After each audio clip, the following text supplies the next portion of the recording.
예, 우리가 계속 여호수아서를 통하여서 어떻게 이스라엘 민족이 이 가나안 땅에 입성하고 또 입성했을 뿐만이 아니라 어떻게 그 가나안 땅을 차지할 수 있는 획득할 수 있는 자격을 가졌는가, 여호수아와 이스라엘 민족을 통해서 우리가 잘 눈여겨보면은 우리의 삶에도 하나님 주신 은혜, 약속의 말씀을 어떻게 누릴 수 있는지를 우리는 깨닫게 되리라 믿습니다.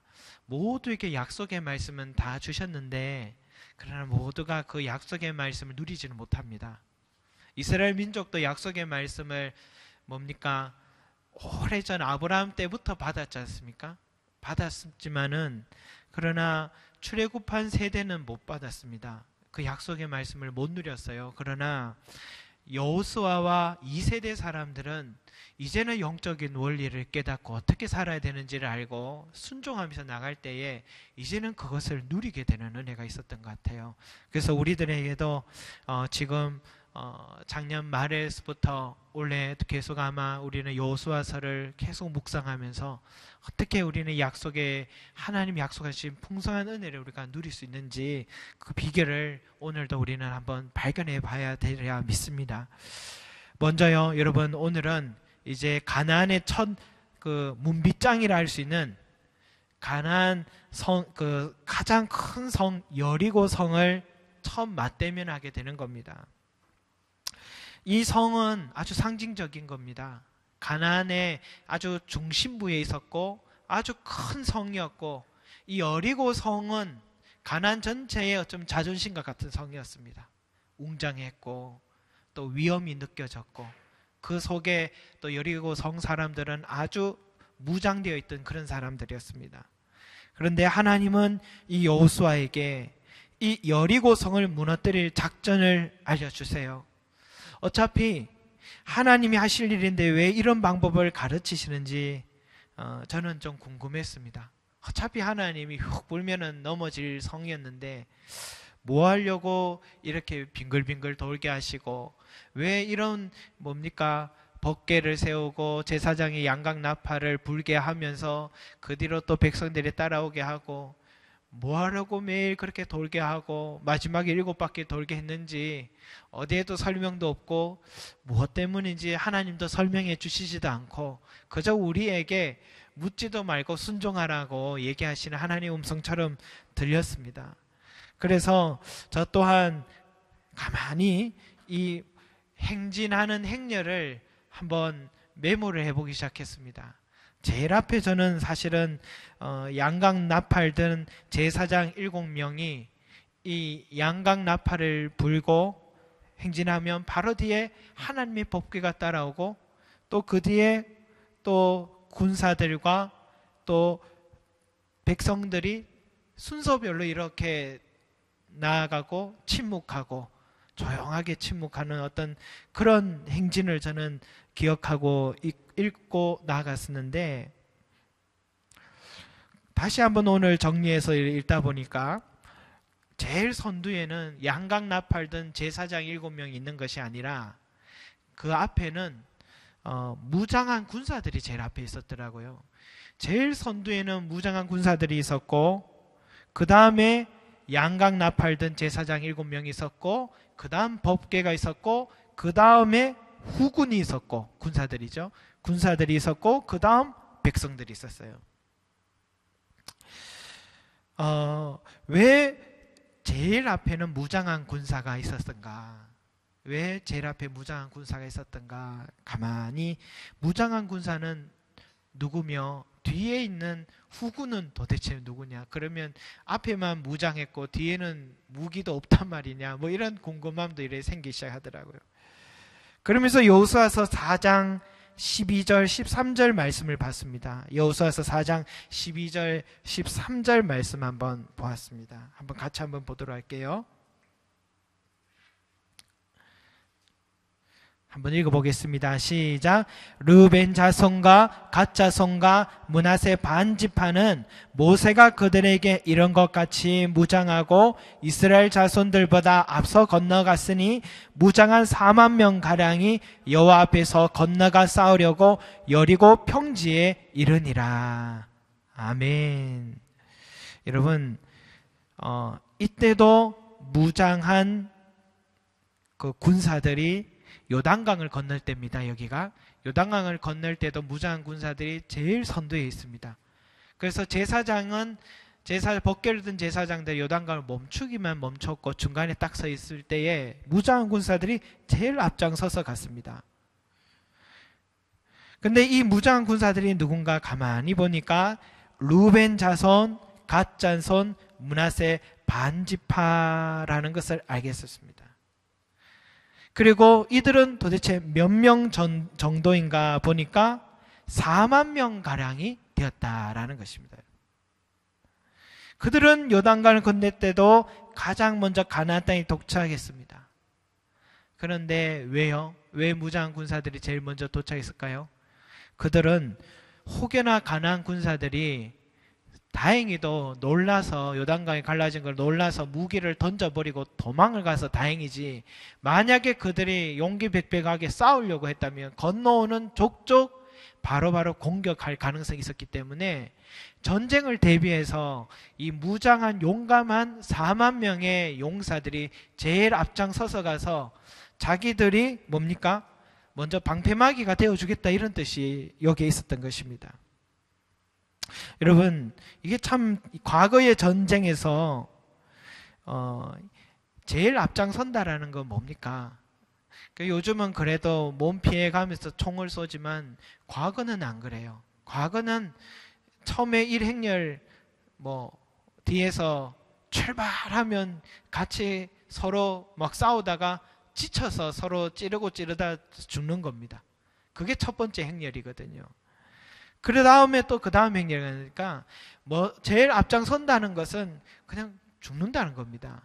이거는 죽음을 그대로, 전쟁에서 제일 앞장선다는 것은 죽음을 그대로 인정한다라는 것입니다. 옛날에 바세바를 범했던 다윗이 어떻게 하면 우리아를 죽일 수 있을까 싶어서 우리아를 요압에게 편지를 써서 가장 전투에서 최전방에 보내라 했거든요. 왜냐하면 죽는 게 빤하니까.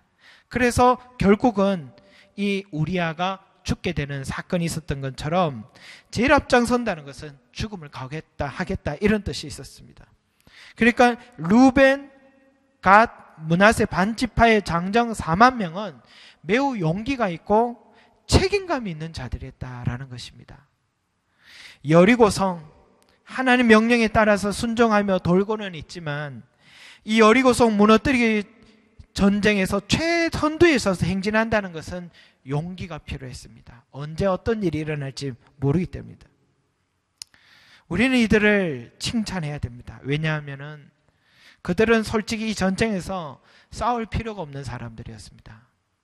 이 무장한 앞에 4만 명의 최선두에 선 이들은 전쟁에서 싸울 필요가 없는 사람들이었습니다. 왜냐?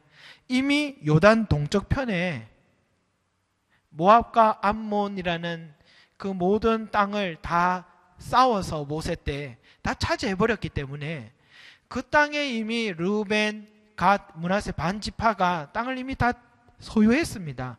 그들의 정착할 땅은 바로 요단 동편에 있습니다. 그래서 그쪽에 처자식을 다 놓아두고 이 자리에 지금 앞선 겁니다. 이 정도면 우리는 생각할 수 있죠. 대충 살살 눈치 봐가면서 뒤에 따라갔다가 이기면 같이 기분 좋은 거고, 지면은 얼른 뒤로 빨리 주랭랑 치고 돌아와서 자기 땅을, 보존된 땅에 가서 요단강 건너면 되니까요. 거기서 살만한 곳에 가도 되는 사람들이거든요. 그럼에도 불구하고 그렇게 하지 않았습니다. 그들은 모세와 여호수아의 명령에 따라서 그들의 처자식들 모두 요단강 동쪽 편의 땅에 머무르게 하고, 이제 전쟁터 가면 언제 돌아올지 모르는 이 전쟁에 이 아버지들이, 남편들이, 아들들이 가는 겁니다. 그것도 최선방에 섰기 때문에 이 전쟁에서, 이 7년간의 전쟁에서 뻔히 죽을 수밖에 없다는 사실을 아는 것입니다. 여러분, 왜 그들이 이러한 목숨을 걸고 이 어쩌면은 무모한 자리에 참여하게 됐을까? 뻔한 이 위험을 두고도 이들은, 이 무장한 군사들은 이 선방에 서서 하나님의 법궤와 이스라엘 형제 민족들을 지키려고 그 자리에 섰을까? 우리는 한번 생각해 봐야 됩니다. 그들의 마음속에 이런 게 있었어요. 저들은 비록 내가 먼저 이미 좋은 땅을 차지했지만, 나는 이미 안정을 찾았지만, 내 형제들도, 내 골육들도, 내 지파, 형제 지파들도 함께 다 안정을 누리기를 바란 마음이 있었던 것입니다. 내 지파만 안정되는 것이 아니라, 내 가족만이 아니라 내 형제 지파 또한 잊지 않고 함께 하겠다라는 마음이 이 무장한 4만 명의 이 군사들에게는 그 가슴 속에 그런 열정이 있었던 겁니다. 이런 사랑과 헌신이 있었던 것입니다. 그것도 대충 참석하겠다, 눈치 봐가면서 참석했다는 게 아니라 최선두에서 목숨 걸고 지키겠다는 다짐이 이 무장한 군사들에게 있었던 것입니다. 사랑하는 여러분, 저는 이것을 가만히 묵상하면서 야, 이것이 교회구나, 이것이 교회의 모습이구나 라는 생각을 했습니다. 하나님 이 최초의 교회 이스라엘 백성들이 어떻게 가나안 땅을 차지하는가, 어떻게 여리고성을 무너뜨리는가, 저는 가만히 보면서 바로 이 부분에서, 바로 이 희생과 헌신에서 시작됐구나라는 것을 깨닫게 됐습니다. 이번에 우리가 말씀 뽑기를 다 했지 않습니까? 말씀 뽑기를 하는데 참 인상적이었던 말씀이 저로서는 저희 사모님의 말씀이었습니다. 저희 사모님 말씀이 이런 말씀이었어요. 누구든지 자기의 유익을 구하지 말고 남의 유익을 구하라, 이 말씀이었어요. 그래서 저는 순간 우리 사모님이 혹시나 냉장고 문을 더 자주 좀 열어서 안에 많이 좀 퍼주라 이런 뜻인가, 이런저런 생각을 하면서 오늘 제가 한 말씀을 한번 줘보시라 했습니다. 알고 보니 고린도전서 10장 24절 말씀이에요. 앞뒤 맥락을 보니까 이런 겁니다. 바울이 고린도 교회 사람들 중에 믿음이 좋다는 사람들이 있더라고요. 그런데 그 사람들이 시장에서 산 것은 다 주의 것임을 알고, 그게 아무리 제사상에 올라갔다는 음식이라 할지라도, 우상 제사상에 올라갔다는 음식이라도 모든 자연 만물은 하나님의 것이고 주의 것임을 알아서 그것을 편안하게 먹었던 것입니다. 그걸 먹으니까 거리낌 없이 먹는 거예요. 이들의 믿음이 참 좋은 거죠. 맞는 말이에요. 우상에게 제사상에 올랐다 해서 귀신이 먹기는 하겠습니까? 그걸 두려워하는 게 사실 믿음이 약한 겁니다. 이들이 맞는 겁니다. 그러나 자신들이 믿음이 좋다고 마음껏 제사 음식을 먹음으로 믿음이 연약한 사람들의 혹시나 상처가 되는 경우가 있다면, 그런 경우를 위해서 모든 것이 가하나 모든 것이 유익한 것이 아니요, 모든 것이 가하나 모든 것이 덕을 세우는 것이 아니니, 그렇게 말씀한 겁니다. 우리 신앙에 있어서 참으로 중요한 게 뭔지 아십니까, 여러분? 배려입니다. 배려. 예수님도 나보다 남을 낫게 여기라, 내 이웃을 어떻게 사랑하라? 내 몸과 같이 사랑하라는 겁니다. 내 몸 얼마나 사랑합니까? 우리 모두가. 내 자신은 정말 한없이 사랑하거든요. 내가 이렇게 나를 사랑하신 내 이웃 사랑하라, 그런 말씀하시고요. 이것이 하나님이 가장 기뻐하시는 첫째 되는 계명이다, 이 말씀인 겁니다.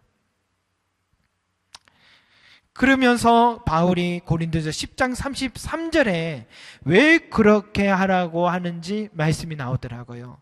나와 같이 모든 일에 모든 사람을 기쁘게 하여 자신의 유익을 구하지 아니하고 많은 사람의 유익을 구하여 그들로 구원을 받게 하라, 이겁니다. 그러니까 교회 안에서 우리가 남의 유익을 구하는 이유는 그들의 영혼을 구원하기 위함인 겁니다. 혹여나 연약한 한 영혼을 더욱더 믿음의 자리를 이끌기 위함이고, 그들을 더욱더 하나님의 은혜 안으로 이끌기 위함, 이 배려라는 것입니다. 이게 우리에게 있어야 된다는 것입니다. 그러면서 저 또한 가만히 우리 교회를 생각하며, 우리 또한 하나님의 택한 백성이지 않습니까? 우리 교회도. 그렇다면 우리 교회의 무장한 군사들이란 누굴까라고 한번 생각해 보면서, 무장한 군사가 누굴까 생각해 보았습니다. 그 사람은 이미 하나님의 나라에 관해서는 더 큰 믿음을 가진 자들입니다. 구원받은 확신이 있는 자들입니다. 먼저 고난과 연단 속에서 하나님의 살아계심을 경험한 자들입니다. 여러분, 왜 먼 일산에서 이 추운 날에 여기까지, 또 저 분당에서 왜 여기까지 달려와서 섬기고 있을까요?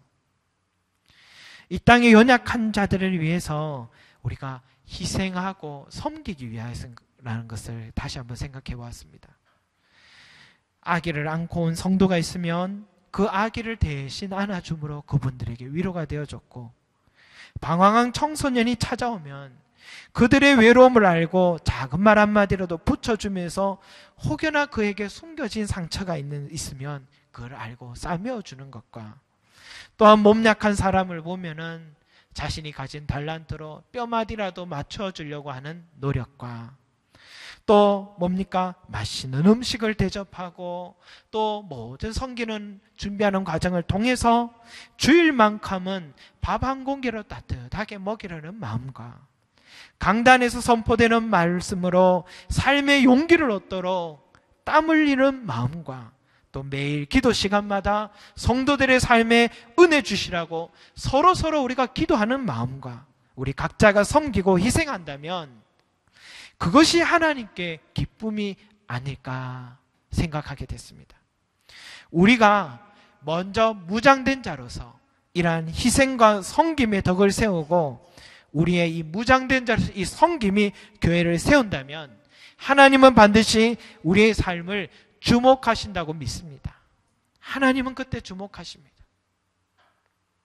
지난주에 잠시 땅콩 박사 조지 카버에 대해서 말씀드렸지만, 여러분, 그는 학자지만 연구하는 학자기도 하고 민족을 돌보는 그런 참 애국자기도 했습니다. 자기의 흑인 민족들을 위해서도 참 애국자기도 했습니다. 근데 참 멋있는 부분이 있어요. 이분이요, 평생 성경 공부 지도도 빠지지 않았던 사람입니다. 아무리 멀리 뭡니까? 출장을 갔더라도 주일이 되면은 이 성경 공부 때문에 그 멀리서도 찾아와서 그 자리에 찾아와 제자들을 가르치는 겁니다. 그런데 이 성경 공부 시간에 한 학생이 조지 카버 박사에게 이렇게 물었습니다. 박사님, 선생님, 사랑을 실천하면 우리가 얻는 게 무엇인가요? 물었더니 이렇게 대답하세요. 그것은 더 큰 사랑을 우리 가슴에 담는다는 것입니다. 더 큰 사랑을 담는다니요? 어떻게 그게 가능한 일인가요? 그러니까 박사님이 하는 말이, 남을 위해 무언가를 하는 일, 그것을 봉사라고 할 수 있는데요, 그것은 부메랑과 같습니다. 그런데 부메랑은 똑같은 크기로 되돌아오지만 봉사의 부메랑은 항상 더 큰 감동과 사랑으로 되돌아오게 되어 있습니다. 그래서 더 큰 사랑을 담을 수 있다고 하는 것이지요. 그렇게 대답을 한 겁니다. 여러분, 여리고성은 어떻게 무너졌을까요? 이스라엘 백성들 모두가 법궤를 중심에 두고, 다시 말해서 하나님을 중심으로 두고 앞에는 무장한 군사들과 법궤 뒤에는 후군들과 백성들이 둘러서서 하나가 되었기 때문입니다. 만약 싸울 힘도 없는 제사장들을 제일 앞에 두고 무장한 군사들은 자신들의 처자식 있는 곳에 빠져버렸다면 여리고성은 무너지지 않았을 것입니다. 사랑하는 여러분, 우리는 함께 가나안 땅을 정복하기 위해서 모인 하나님의 백성들인 줄로 믿습니다. 각자의 다양한 모양의 여리고 성들이 우리 눈앞에 있지만 방법은 하나입니다.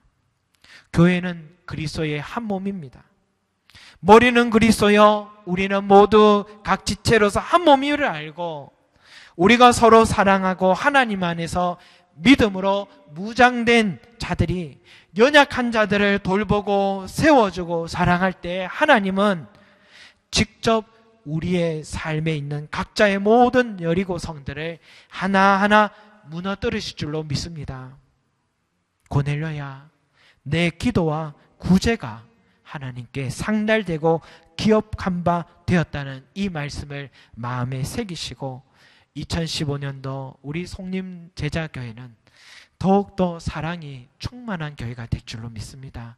사랑과 섬김과 희생, 그리고 더욱더 믿음으로 무장된 우리가 연약한 자들을 구원하기 위해서 우리가 조금 더 섬긴다면 하나님은 우리 교회의 모든 성도들의 여리고성을 무너뜨려 주실 줄로 믿습니다. 기도하겠습니다. 사랑과 은혜가 많으신 아버지 하나님, 감사드립니다. 누구든지 자기의 유익을 구하지 말고 남의 유익을 구하라는 이 말씀을 우리가 가슴에 새기고, 주여 오늘도 또 이 교회에 또 아버지 하나님 새롭게 보내어주시는 저 연약한 우리 영혼들에게 내가 섬길 수 있는 것이 무엇인지를 알아서 그들을 위해서 나의 더 큰 믿음과 내가 고난 중에서 깨달았던 하나님의 놀라운 은혜를 가르쳐주고 깨닫게 해주고, 때로는 흔들릴 때 잡아주며 위로해주고 함께 해주는 그런 아버지 하나님 희생과 헌신의 마음, 무장된 군사들이 4만 명이 이 행진에서 제일 앞장서서 그들을 위로해주고, 주여 그들을 두렵지 않도록 자기들의 몸을 희생하고 하나님과 그리고 백성들을 지키려고 하는 이 헌신의 마음이 있었던 것처럼, 주여 우리들 또한 그러한 삶을 살아서 주님이 주목하시고 하나님의 얼굴이 우리에게 비춰주시는 그런 은혜가 우리의 삶 가운데 임할 수 있도록 주여 축복하여 주시옵소서. 감사드립니다. 예수 그리스도 이름으로 기도합니다. 아멘.